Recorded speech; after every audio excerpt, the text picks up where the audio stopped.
كنتم تعلمون الكتاب وبما كنتم تدرسون ولا يأمركم أن تتخذوا الملائكة والنبيين أربابا أيأمركم بالكفر بعد إذ أنتم مسلمون صدق الله العلي العظيم وبلغنا رسوله النبي الكريم ونحن على ذلك لمن الشاهدين والشاكرين والحمد لله رب العالمين. درود پاک پڑھ لیجیے. اللهم صل على سيدنا ومولانا محمد وعلى آل سيدنا ومولانا محمد وبارك وسلم وصل عليه صلاة وسلام عليك يا سيدي يا رسول الله وعلى آلك وصحابك يا حبيب الله.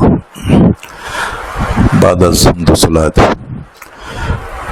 آج ہم نے سورہ آل عمران کی آیت نمبر 79 اور 80 79 اور 80 تلاوت کی ہے. یہاں اس مقام پر اللہ رب العزت نے جو بات ارشاد فرمائی وہ یہ ہے کہ کسی بھی بشر کے لیے اللہ نے اس بات کو جائز نہیں رکھا اور یہ بھی کہا گیا کہ ممکن نہیں بنایا کہ جس کو اللہ تبارک و تعالی نے کتاب دی، اپنا حکم عطا فرمایا اور نبوت سے سرفراز کیا، یعنی نبی بنایا، ثم یقول للناس، پھر وہ یہ کہے لوگوں سے کونوا عبادا لی، کہ میرے بندے بن جاؤ، من دون اللہ، اللہ کو چھوڑ کے، ولیکن کونوا ربانیین، لیکن تم ربانی ہو جاؤ، یعنی انہوں نے یہ کہا کہ تم ربانی بن جاؤ. بما کنتم تعلمون الکتاب وبما کنتم تدرسون، بوجہ اس کے، بسبب اس بات کے کہ تم سکھاتے ہو کتاب کو اور اس وجہ سے کہ تم اس کو خود پڑھتے ہو. یہ ہے پہلی آیت. اس آیت میں اللہ تبارک و تعالی نے اپنے نبیوں کے بارے میں ایک حقیقت کو بیان فرمایا. اللہ کے نبی لیکن بشر فرمایا، اور اس میں کوئی شک نہیں کہ وہ سب بشر ہی تھے، اور کسی نبی کے بشر ہونے کا کوئی انکار نہیں کر سکتا. جو انکار کرے گا وہ قرآن کا منکر کہلائے.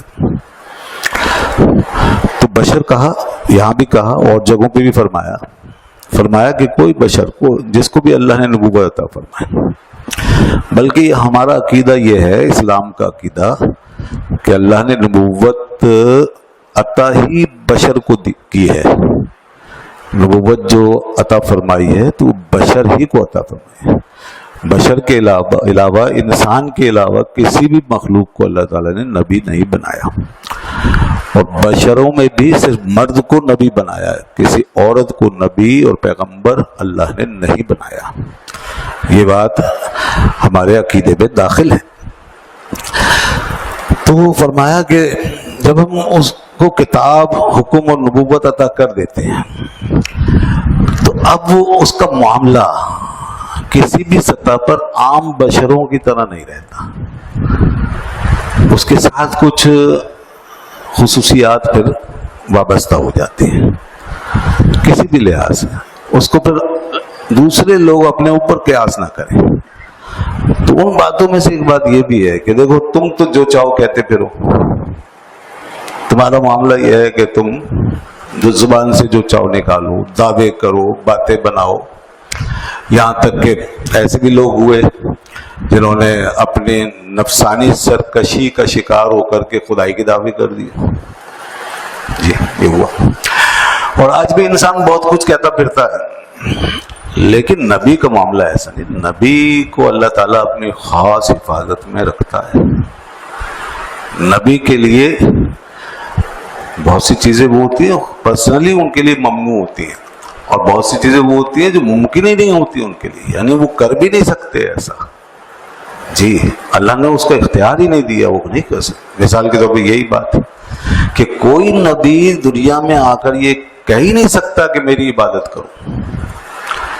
کوئی پیغمبر یہ دعویٰ تو کجا سوچ بھی نہیں سکتا کہ وہ خدا بن گیا ہے یا خدا کا بیٹا ہو گیا ہے. یہ سوچ بھی نہیں سکتا وہ. اللہ نے اس سلسلے میں ایک ایسا حفاظتی حصار اس کے گرد کھڑا کیا ہوا ہے کہ وہ ایسی بات، ایسی ناحق بات زبان سے نکال ہی نہیں سکتے. اور اسی طرح اللہ کی وحی کو نہیں بدل سکتے. جو اللہ نے جس پہ معمور کیا ہے نا، ان کو جو آرڈر دیا ہوا ہے کہ یہ چیز جو میں بھیج رہا ہوں تمہاری طرف، اس کو پہنچانا، اس میں کوئی خیانت نہیں کر سکتے. اس لیے تو دیکھیں کتنے سخت الفاظ میں فرمایا گیا کہ اگر ایسا ہو اور ہمارا نبی کوئی ایسی بات کرنے چاہے تو لَقَطَعْنَا مِنْهُ الْوَتِينَ، ہم اس کی شارک کاٹ دیں گے، اسی وقت ہم اس کی شارک کاٹ دیں گے. بالفرض، یہ بالفرض کہا جا رہا ہے، مطلب ایسا ہو ہی نہیں سکتا، لیکن لوگوں کو بتا دیا گیا کہ یہ دیکھو اتنا امپاسبل ہے یہ. لہذا پیغمبر کے بارے میں تمام شکوک و شبہات اور ایسی باتیں، بدگمانیاں سب نکال دیں کہ ان کی پرسنالٹی کو اس انداز سے دیکھو. تو یہ جو معاملہ نبی کے ساتھ رکھا گیا ہے، یہ اس لیے بھی ضروری ہے کہ اگر نبی خود خیانت کر دے، خدا نخواستہ نبی خود اپنی دعوت کے اندر خیانت ڈال دے، اس کو بدل دے، یا اپنے لیے کوئی ایسا دعویٰ کر بیٹھے، تو پھر تو اللہ تعالیٰ کا جو پروگرام ہے نا، سارا کا سارا جو ڈیوائن پروگرام ہے نا، وہ سب فیل ہو جائے گا. اس کے ساتھ تو اللہ نے پورا ایک نظام وابستہ کیا ہے نا ہمارے لیے، کہ انسانوں کو اس کی طرف بلایا گیا ہے اور اس چیز کو حجت بنایا ہے، اور پھر اس کی وجہ سے ہی سارا فرق کیا گیا ہے حق اور باطل کا، صحیح اور غلط کا، اللہ کے دوستوں کا، دشمنوں کا. سارا فرق اسی پہ تو قائم ہے کہ اللہ کے نبی نے کون سی لائن کھینچی ہے بیچ میں. اور پھر یہیں تک کا معاملہ نہیں، آگے آخرت میں بھی سارے فیصلے اسی بنیاد پہ ہونے ہیں کہ کون ہے جو نبی کی لائن پر چلا اور کس نے نبی کی تعلیم پر عمل کیا اور کس نے انکار کیا. اس پر فیصلہ ہونا، اس پر جنت و جہنم کو تقسیم کیا جانا ہے، جزا و سزا کا پورا قانون مرتب ہونا ہے. تو اس لیے یہ سب کچھ فیل ہو جائے گا. تو یہ ہو نہیں سکتا کہ اللہ کا اتنا بڑا پروگرام فیل ہو جائے. اس کا تو کوئی ایک ارادہ بھی فیل نہیں ہوتا، اتنا بڑا پروگرام کیسے فیل ہو جائے. اور جب یہ نہیں ہو سکتا تو بس یہ طے ہے کہ پھر اس کا کوئی نبی اپنی حدود سے باہر قدم رکھ ہی نہیں سکتا. کوئی پیغمبر اللہ کا اپنے مشن سے غافل ہو ہی نہیں سکتا، اور نہ اس میں کوئی رد و بدل کر سکتا ہے، نہ وہ ایسے دعوے کر سکتا. بیسیکلی اصل میں یہاں ان لوگوں کا رد ہے جن لوگوں نے انبیاء کرام کے بارے میں یہ دعوے کیے اور عقیدے بنا لیے کہ وہ خدا ہو گئے، خدا کے بیٹے ہو گئے. یہ ان لوگوں کی بات ہے اصل میں. اور ہمیں معلوم ہے کون لوگ ہیں. آج یہود و نصارہ جو ہیں وہ اس قسم کی خرافات میں مبتلا ہیں. عیسائیوں کے بارے میں سب جانتے ہیں، مشہور بات ہے، وہ حضرت عیسیٰ علیہ السلام کو کھلے عام خدا کا بیٹا قرار دیتے ہیں. اس وقت بھی ان کے یہاں یہی تبلیغ ہوتی ہے. اور ٹرینٹی کا عقیدہ ان کے یہاں بنیادی عقیدہ، یعنی جس طریقے سے ہمارے یہاں توحید سے بات شروع ہوتی ہے نا، ان کے یہاں شرک سے بات شروع ہوتی ہے. تثلیث جس کو کہتے ہیں، ٹرینٹی، تین خدا. ہم ایک سے شروع کرتے ہیں، ایک پر ہی ختم کرتے ہیں. وہ اپنا سارا دین دھرم تین سے شروع کرتے، تین پہ ختم کرتے. اور مذاہب میں جائیں تو جناب لاکھوں ہیں، کروڑوں ہیں. ہندوؤں میں دیکھیں آپ اور دیگر مذاہب میں، وہ تو لاکھوں سے شروع کرتے ہیں، لاکھوں پہ جا کے ختم کرتے ہیں. تو یہ سارے مذاہب اس لیے اپنی بیسک میں اسلام سے مختلف ہو گئے ہیں.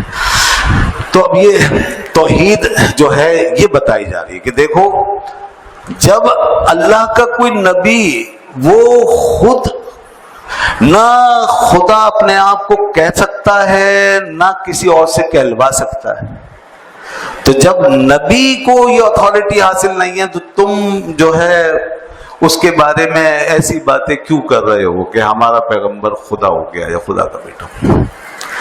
بلکہ میں آپ کی خدمت میں عرض کروں، پیغمبر کی شان تو یہ ہے، خدا کہلوانا تو بہت دور کی بات ہے جناب. یہاں تو اللہ کے نبیوں کی شان یہ ہے کہ بندگی جس کو کہتے ہیں نا، عبودیت، اس میں جو آخری مقام ہے نا، انتہائی مقام، جو سب سے زیادہ ہائیسٹ لیول ہے بندگی کا، پیغمبر اس پہ فائز ہوتا ہے. اللہ کی بندگی اور اس کی عبادت کے ہائیسٹ لیول پر اور یہ لیول ایسا قطعی ہے اور اس کے لیے اتنا قابل فخر ہے اور ایسا مایہ امتیاز ہے کہ قرآن نے اس بات کو بڑے واضح لفظوں میں ہائی لائٹ کیا اور انہی لوگوں کو بتایا جو دعوے کر رہے ہیں نا ان کی خدائی کے. اللہ نے فرمایا دیکھو مسیح علیہ السلام کا معاملہ یہ لن یستنکف المسیح ان یکون عبدا للہ.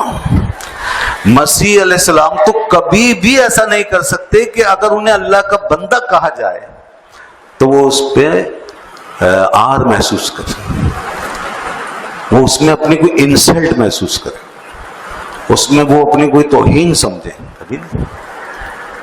تو بندگی تو ان کا اسٹیٹس ہے, بندگی تو ان کے لیے بہت بڑا مقام ہے اور ہر بندے کے لیے بندگی سے بڑا کوئی مقام ہے ہی نہیں.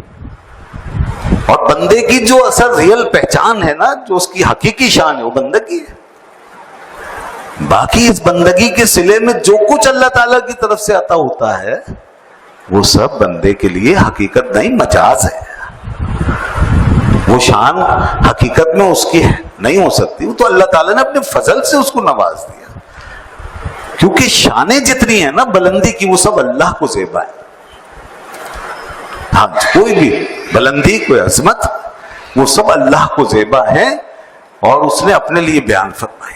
علم ہے, کوئی بزرگی, کوئی شرف, کوئی قدرت, کوئی طاقت, کوئی ہیبت, کوئی جلالت. اللہم اللہ الخالق البارئ المصور له الاسماء الحسنى, سب اس کے لیے. اور وہ اپنے آپ کو فرماتا ہے المتکبر, یہاں تک کہ تکبر بھی اسی کو زیبا ہے. بندے کے لیے اسی نے تکبر بنایا کہ تم بڑائی اپنی کیوں مار رہے ہو, کیوں جتا رہے ہو, تمہیں اجازت, تم بڑے ضرور ہو سکتے ہو اللہ کی عطا سے, لیکن بڑائی جتانے کے لیے تمہیں اجازت نہیں. یہ بندے کی شان, ہاں وہ جتا سکتا ہے کیونکہ وہ بڑا ہی بڑا ہے, سب سے بڑا ہے. تو یہ بندے کا معاملہ یہ ہے. تو فرمایا عیسیٰ علیہ السلام کا حال تو یہ کہ وہ تو کبھی بھی آر محسوس نہیں کریں گے اس بات میں کہ اللہ کے بندے ہیں. وَالْمَلَائِكَةُ الْمُقَرَّبُونَ, اور تو اور ملائکہ مقربون جو کہ آسمانوں سے بھی بڑا کہاں ہیں, عرش الہی کے قریب اور عرش الہی کے پایوں کے ساتھ بھی لپٹے ہوئے, اور کیسے کیسے ملائکہ کہاں کہاں پہنچے, حتیٰ کہ 4 مقرب فرشتے بھی, وہ بھی کبھی اس میں آر نہیں سمجھتے کہ انہیں اللہ کا بندہ کہا جائے. اور اسی لیے تو دیکھیں نا ہمارے کلمے میں اشہد ان محمدًا عبدہ ورسولہ, اور میں گواہی دیتا ہوں کہ محمد صلی اللہ علیہ وسلم اس کے بندے اور اس کے رسول ہیں. پہلے کیا کہا, بندے. تو اس لیے اس میں کوئی حرج نہیں ہے, ٹھیک ہے جی. ہاں مگر یہاں پر ایک بات سمجھ لیں, یہ نہیں سمجھنا چاہیے کہ جب انہیں بندہ کہہ دیا گیا تو ہم بھی بندے ہیں اور وہ بھی بندے, تو لہذا ہم برابر ہو گئے. نہیں, جیسے میں نے ابھی کہا نا بشر کے حوالے سے کہ بے شک بشر بھی ہیں مگر ہماری بشریت میں ان کی بشریت میں فرق ہے. اسی طرح ہماری بندگی اور ان کی بندگی میں فرق ہے. ہم کیا بندے ہیں جناب, ہم بندے بن جائیں تو کیا بات ہے. جو بن گئے وہ بڑے بڑے لوگ ہو گئے, صوفیاء, بڑے بڑے علماء, مشائخ, وہ بن گئے تھے. ہم تو بندگی کے معیار پہ پورے نہیں اترتے. تو پھر کیسے ہم میچ کر دیں اور کیسے ہم سمجھ لیں کہ ایک نبی کی بندگی اور امتی کی بندگی برابر. اقبال نے کتنی خوب ترجمانی کی, عبد دیگر عبدہ چیزیں دیگر, عبد دیگر عبدہ چیزیں دیگر, اس سراپا انتظار و منتظر. جناب عبد تو سب ہیں لیکن عبد میں فرق ہے. ہم صرف عبد ہیں اور وہ عبدہ ہیں. عبد اور عبدہ کا فرق بتاتے ہیں اگلے مصرے میں کہ عبد وہ ہوتا ہے جو خود انتظار میں رہے اور پکارتا رہے, بلاتا رہے, آوازیں لگاتا رہے, صدائیں لگاتا رہے, حاضر حاضر کہتا رہے. اور عبدہ وہ ہوتا ہے کہ جس کو خود بلا لیا جائے, آ میرے بندے تو میرا ہے, جس کے لیے خود جواب آ جائے, رحمت الہی خود جس کا استقبال کرے, عبدہ اس کو کہتے ہیں. ایک انتظار میں رہتا ہے, دوسرا منتظر, یعنی جس کا انتظار کیا جاتا ہے. یہ فرق ہے دونوں. سبحان الذی اسری بعبدہ, کس کے لیے آیا, کون لے گیا, اللہ نے فرمایا ہم لے کر گئے. دیکھیں نا یہ فرق ہے. تو دنیا ساری انتظار میں ہے، مگر جو اس کے بندے ہو گئے نا، جن کو اس نے اپنا بندہ قرار دے دی، ان کا وہ خود منتظر ہے۔ تو اس لیے یہ فرق رکھنا ضروری ہے، اور اس لیے ہمیں ان ہستیوں کی بندگی کے ساتھ ان کی عظمتوں کا بھی تصور رکھنا ہوگا۔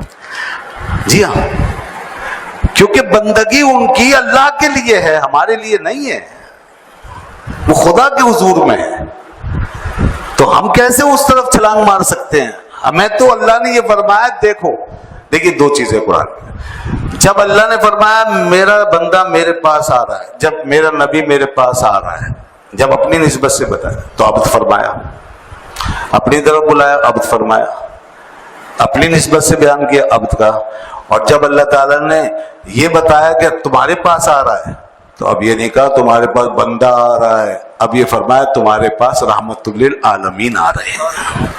یہ سمجھے نا قرآن کے انداز کو، اس پر غور نہیں کرتے۔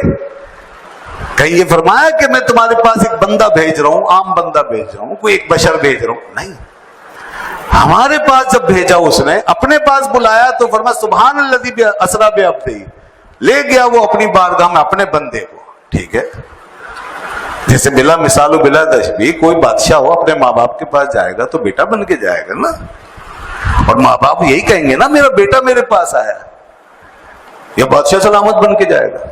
نہیں، ماں باپ کے پاس تو بیٹا ہی بن کے جائے۔ اب کوئی بیوقوف یہ دیکھے بھئی یہاں تو بیٹا چل رہا ہے، اور یہ بیٹا بن کے گیا، وہ بھی بیٹا کر رہے ہیں، اور یہ دیکھیں عاجزی ان کے ساری بھی کر رہا ہے، تو آج پتہ چلا ہمارے بادشاہ صاحب کی تو کوئی حقیقت ہی نہیں ہے، تو بیٹے ہیں، یہ تو عاجز ہیں، یہ تو ایسے ہیں اور ویسے ہیں، تو بیوقوف ہے، دنیا میں ہی مار کھائے گا وہ۔ تو کیا ایسے لوگ اللہ کی سزا نہیں پائیں گے کہ جو یہ اس طرح اس کے معاملے کو اپنے اوپر قیاس کر رہے ہیں، اس کی بارگاہ میں حاضری کو جو ہے یہاں اپنے حوالے سے بیان کر رہے ہیں، وہاں کی عاجزی کو یہاں کوٹ کر رہے ہیں۔ وہاں کی عاجزی ہے، وہ اس کی بارگاہ میں حاضری ہے، وہاں گئے ہیں تو بندے بن کے گئے ہیں، یہاں جب آئے ہیں تو اب ایک بات کرو، اب رحمت عالم بن کر آئے ہیں، اب سراج منیر بن کر آئے ہیں، اب سید الانبیاء بن کر آئے ہیں۔ اللہ فرماتا ہے انا ارسلناک شاہدا ومبشرا ونذیرا وداعیا الی اللہ باذنہ وسراجا منیرا، کہ دیکھو اب میں نے یہ بنا کے بھیجا۔ ترجمہ آپ جانتے ہیں آیتوں کا۔ اللہ فرماتا ہے وما ارسلناک الا رحمۃ للعالمین، ہم نے رحمت للعالمین بنا کے بھیجا، یہ شانیں دے کر بھیجا، تو ہماری طرف بھیجا تو ان شانوں سے، تو ان شانوں کو سامنے رکھنا یا نہیں رکھنا، یا نظر انداز کر دینا، اور وہی بندہ بندہ بندہ یہ رٹ لگانی ہے؟ نہیں، بندہ سمجھنا ضرور ہے کہ اللہ کے بندے ہیں، مگر ہمارے لیے کون ہے؟ ہمارے آقا و مولا ہے، ہمارے لیے تو آپ مقام محمود پہ فائز ہیں، ہمارے لیے تو وسیلہ عظمیٰ ہے، سب سے بڑا وسیلہ ہے ہمارے لیے تو یہ ہے۔ اعلیٰ حضرت نے دیکھے نا کتنی شاندار بات کی، لوگ سمجھتے نہیں ہیں، انہوں نے تو سارا عقیدہ واضح کر دیا کہ سرور کہوں کہ مالک و مولا کہوں تجھے، سرور کہوں کہ مالک و مولا کہوں تجھے، باغ خلیل کا گل زیبا کہوں تجھے۔ اور مختصر آخری شعر، تیرے تو وصف عیب تناہی سے ہیں بری، تیرے تو وصف عیب تناہی سے ہیں بری، حیراں ہوں میرے شاہ میں کیا کیا کہوں، لیکن رضا نے ختم سخن اس پہ کر دیا، خالق کا بندہ اور خلق کا آقا کہوں تجھے۔ بس اس پہ مکمل ہو گیا دین، جو عقیدہ رسالت ہے وہ اس پر مکمل ہو گیا، خالق کا بندہ اور خلق کا آقا، تو اس میں کوئی شک کی بات نہیں ہے۔ تو اگر ادھر سے ہٹایا تو غلط ہوگا، ادھر سے ہٹایا تو غلط ہوگا، یہ کیا پچھلے مذاہب کے لوگوں نے، ادھر سے بندگی سے نکالا خدا بنا دیا، یہ غلط ہو گیا، یہ شرک ہے۔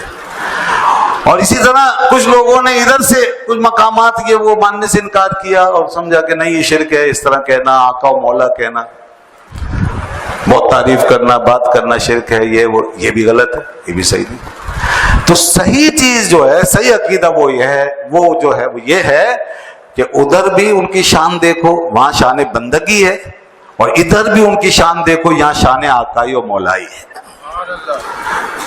ادھر شان بندگی ہے، ادھر شان آقائی۔